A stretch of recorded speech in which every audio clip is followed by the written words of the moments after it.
अगर आप अपने किसी कैपिटल एसेट को बेचकर या फिर एक घर को बेचकर किसी दूसरे घर में इन्वेस्टमेंट करना चाहते हो, तो कई बार सिचुएशन ऐसी बन जाती है दैट आपको अपने उस एसेट को या फिर उस घर को जिसको आप बेचना चाहते हो, आपको जैन, फेब, मार्च में ये डिसीजन बिल्कुल नहीं लेना चाहिए।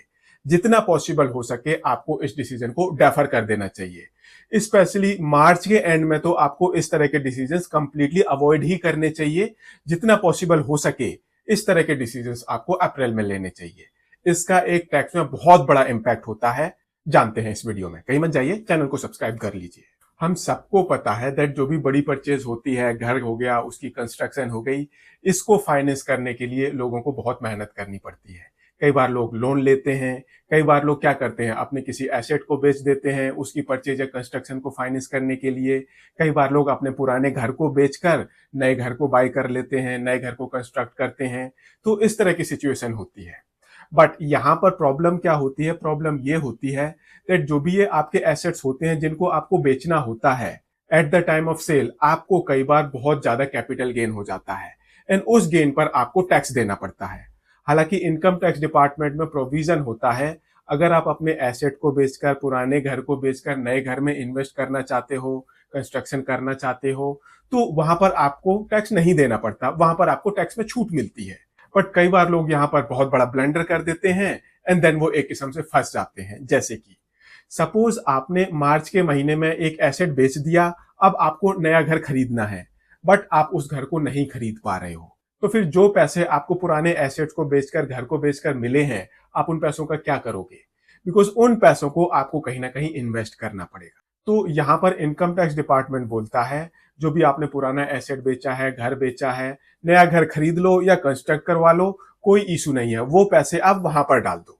बट कई बार सिचुएशन ऐसी हो जाती है कि घर तो हम बेच देते हैं, बट जो नया घर होता है वो फाइनल नहीं हो पाता, कंस्ट्रक्शन कंप्लीट नहीं हो पाती।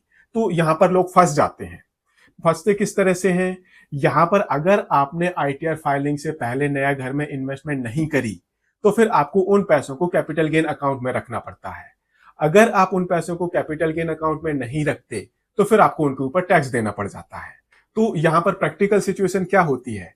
सपोज आपने कोई घर बेचा एंड आपने उस घर को मार्च के महीने में बेचा, दैट मीन्स अब आपको रिटर्न फाइलिंग की डेट से पहले, दैट मीन्स 31 जुलाई से पहले आपको उस पैसे को इन्वेस्ट करना पड़ेगा। या तो नया घर खरीदना पड़ेगा या फिर कंस्ट्रक्शन कंप्लीट करवानी पड़ेगी। अगर आप ऐसा नहीं करते तो आपको उन पैसों को कैपिटल गेन अकाउंट में जमा करना पड़ेगा। एंड द मोमेंट आप उन पैसों को कैपिटल गेन अकाउंट में जमा करते हो, आप एक बैंक को इन्वॉल्व कर लेते हो, बिकॉज ये जो कैपिटल गेन अकाउंट होता है ये शेड्यूल बैंक में ओपन होता है। एंड साथ ही साथ जो बैंक होता है वो इनकम टैक्स डिपार्टमेंट को इन्वॉल्व कर लेता है। बैंक इनकम टैक्स डिपार्टमेंट से एनओसी डिमांड करने लग जाता है at the time of release of fund. Account तो बैंक खोल देता है, पैसे भी आपसे ले लेगा, बट जब वो पैसे विड्रॉ करने की बारी आती है तो वहां पर प्रॉब्लम शुरू हो जाती है। बिकॉज बैंक बोलता है पैसे ले लो, अकाउंट को क्लोज करवाओ, बट इससे पहले आप इनकम टैक्स वालों से एनओसी लेकर आओ। एंड देन यहां पर कई बार लोगों के साथ बहुत सारी अलग अलग तरह की प्रॉब्लम शुरू हो जाती है। इस सिचुएशन को अवॉइड करने के लिए क्या कर सकते हैं? सिचुएशन बड़ी सिंपल है। आपको अपने हिसाब से एक ऐसी प्लानिंग करनी है दैट जो पैसे आपके पास हैं, ज्यादा से ज्यादा टाइम तक वो पैसे आपके पास रहें। एग्जाम्पल बताता हूं। 31 मार्च 2026 में अगर आप कोई घर खरीदते हो, तो आपको 31 जुलाई 2026 तक ही, मैं मान के चलूंगा, टैक्स ऑडिट का केस आपके ऊपर एप्लीकेबल नहीं है, तो 31 जुलाई तक या तो आपको घर खरीदना पड़ेगा या कंस्ट्रक्शन कंप्लीट करवानी पड़ेगी, राइट? अगर आपने ऐसा नहीं किया तो फिर आपको कैपिटल गेन अकाउंट ओपन करके उन पैसों को वहां पर पार्क करना पड़ेगा। एक डिफरेंट तरह की प्रॉब्लम शुरू हो जाएगी। बट अगर आप यही डिसीजन मार्च में ना लेके अप्रैल में लेते हो, तो फिर आपको यहां पर सिग्निफिकेंट टाइम मिल जाता है। कैसे? अगर आपने घर को मार्च 26 में बेचा, तो 31 जुलाई 2026 तक आपको डिसीजन लेना है, घर परचेज करना है, कंस्ट्रक्शन कंप्लीट करवानी है। बट अगर आपने यही डिसीजन 1 अप्रैल 2026 को लिया या फिर उसके बाद में लिया, तो जो ये 31 जुलाई 2026 की डेडलाइन थी, ये बढ़कर हो जाएगी 31 जुलाई 2027 की। बिकॉज अब जो ये ट्रांजैक्शन है ये अगले साल में शिफ्ट हो गया है। तो मार्च के ट्रांजैक्शन को अगर आप कुछ दिन तक डेफर कर पाते हो, तो सिग्निफिकेंट टाइम आपको मिल जाता है उस फंड को यूज करने के लिए, राइट?